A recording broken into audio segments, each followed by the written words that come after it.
We'll talk about those shorts in a minute. Yes. Before we talk about those, how did you use, is it figure skating? Figure skating, yeah. Yeah, talk to us about that and how... Yeah, how far back do we go? I guess I was a figure skater from age 4 till I think I was 18 when I hung them up for good, and that was it. They have been on since, but I've not dabbled in the competitive world since. And at 16, I kind of got to the point where I was like, do I go down the Olympic route, or do I stop and think, okay, I need to have a real job now?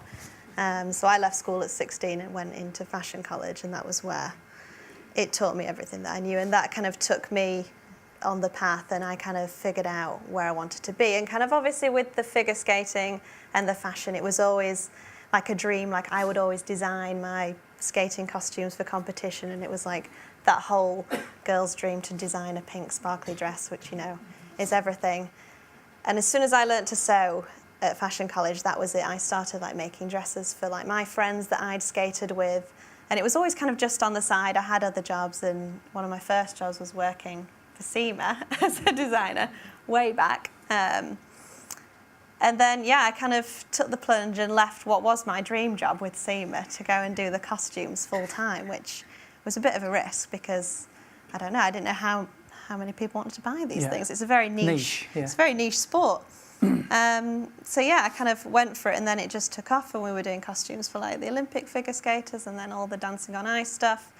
And I was 16 kind of when I started making them, as soon as I learned to sew, which before I had no interest in it. But then as soon as I'd been taught, and I found it like the easiest thing in the world, I just thought, this is a no-brainer here.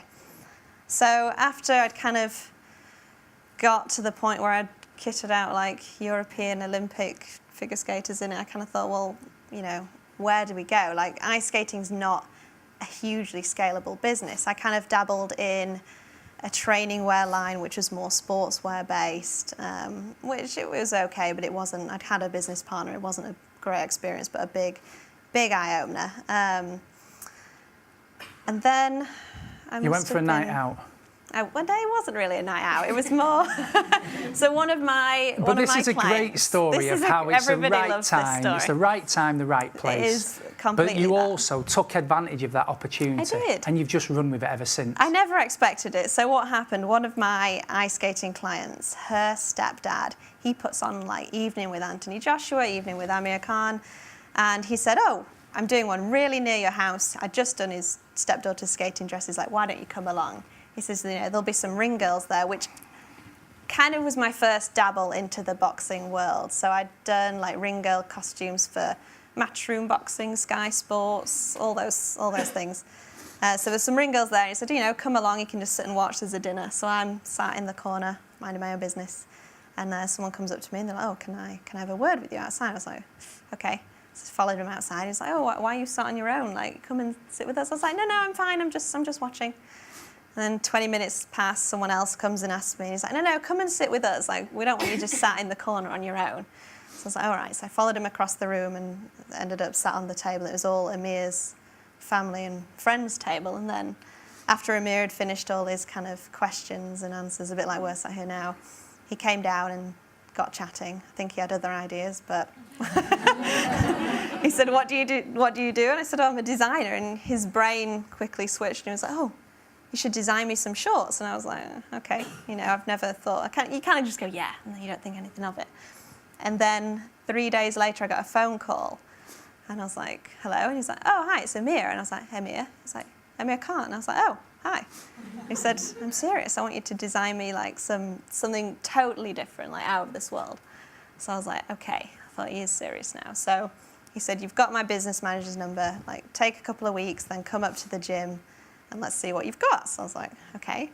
So off I went, designed, Googling boxing shorts, thinking, what am I doing? Got no idea. Winged it, went up with all these designs, sat down, Amir's there, his dad, his business manager, his brother, his uncle, his sister, they were all there, and there was me. And I got all these designs out on the table, and his business manager just took one look. Nobody said a word, and I was just thinking, oh no, this has gone horrendously wrong. I don't know what I'm doing. And he went, you can make these. And I was like, yeah. He said, I want you to make them all. So I went back on my domestic sewing machines that made ice skating dresses, thinking, right, okay, we'll have a go. And then that was it. Amir drip fed them in training camp in San Francisco. He like styled it we did like t-shirts, he matched it with boots, it all looked great. And his business manager said to me, he's like, you need to think of a name for this because it's going to grow. And I kind of just was like, no. So I kind of thought of a name, and then it came to do the actual fight shorts, and one of Amir's sponsors made, and they had the rights for 24 karat gold material.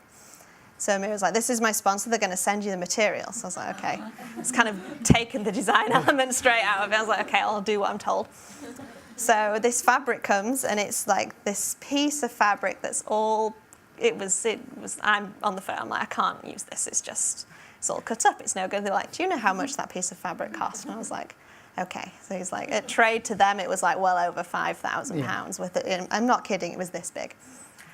So I'm there shaking, like cutting it with the scissors, and then made these shorts. And they were like the world's most expensive boxing shorts like ever seen. And Amir wore them. And literally the minute he told the press about these shorts, my phone just was like ringing off the hook, interview after interview, and it kind of just blew it up. And that was kind of me born into boxing out of nowhere. And that was about 4 years ago, I think. Just 4 years ago. As of November, it'll be 4 years in November. And since then, the people that I've called are like Floyd Mayweather. They're the top. Yeah, it's gone from 0 to 100 really quick. Yeah. You know, kind of not knowing anything. I mean, when I first started it, somebody said to me that, oh, you won't be making ice skating dresses in a year. And I was deeply offended. I was like, I've started this since I was, you know. And literally within 6 months, that was it. I wasn't doing any. It was boxing from morning till night every day. And you do almost all the world champions, the major ones, don't you? Yeah, we make for like Floyd Mayweather, Anthony Joshua, Amir Khan, Carl Frampton, Mikey Garcia, you name it. Like every we make for probably the top 1% of the world's. And movies now. And Bruno Mars, you made some shots, I've seen them. Yeah, doing something else with Bruno at the moment, which is quite exciting. But yeah, there's kind of... Movies. Creed, first Creed, the like Rocky film with Michael B. Jordan, we did the movie wardrobe for the fight scenes for that. And then Creed 2's out in November, and we've done all the fight wardrobe for that. And I've been out there with the filming with Michael B. Jordan and you're in Sylvester. And I'm in the film briefly. Not intentional. As a cocktail waitress. I've never done waitressing in my life, and then I'm there thinking, oh my God, what am I doing?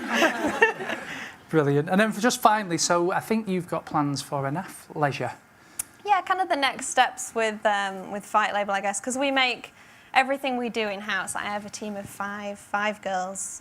One's my mum, who's amazing.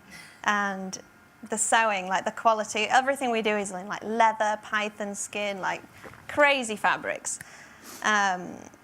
So the one-off pieces. So when the fighter comes, you know, we'll sit down with them, measure them, do a design, and then we'll make this one-off item for the fight. But then with Fight Label, it's so scalable because there's so many fans in boxing. Like I can sell anything to them, you know, and to have the Fight Label kind of ready-to-wear line, which will be tracksuits, t-shirts, more like a luxury, high-end kind of gym line, I guess you could describe it as. So that's kind of the next steps. It's the things that the fighters wear out of the ring, which is kind of where I want to go into.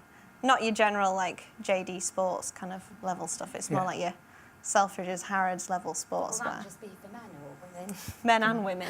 Because I don't have anything for me. Yeah, I think women love that loungewear. It's huge. Oh, they do. And I think, like you'll know in fashion, some of it's done so terribly, and like I think there's a real gap for like nice. I mean, fast fashion is just killing. It's killing it. The market, like it's. I think there's, like you said as well, quality over everything. Like I will not compromise. You know, there's other people that make boxing shorts, but when you've set yourself with this elite level of client and you're kind of like the Louis Vuitton of the boxing short world, you know, it resonates with them. And if I then bring out a product which is a JD Sports level stuff, it doesn't fit in. So it's kind of gearing your business to keep it going on the right track. Like people say, oh, you could sell hundreds and hundreds of pairs of shorts to like amateur fighters. And I'm like, well, I don't want to diffuse from what I know. Yeah, sure. No. So that's kind of where we're going. So that's Sophie, everybody.